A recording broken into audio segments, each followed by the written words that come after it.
ជានឹងអ្នកធ្លាប់គេចង់យកស្នេហាសំពីងមួយថាទៅដល់ដើមសង្សារគេបើនឹងមិនខ្ញុំមិនចង់ស្គាល់មានមេអីលើហងពេលពីមកបងស្រាយកាយល់ច្រឡំមួយនេះពិតជាសប្បាយគេផ្ដល់អារម្មណ៍ដែលឲ្យខ្ញុំលែងខ្វល់ខ្វាយ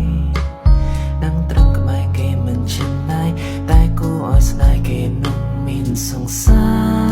រ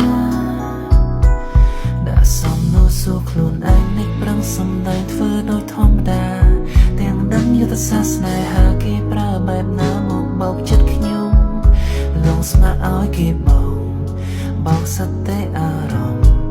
ទោះបីខ្ញុំមិនចង់ក៏ថ្នាំសន្តំជ្រាបពេញខ្លួនហើយ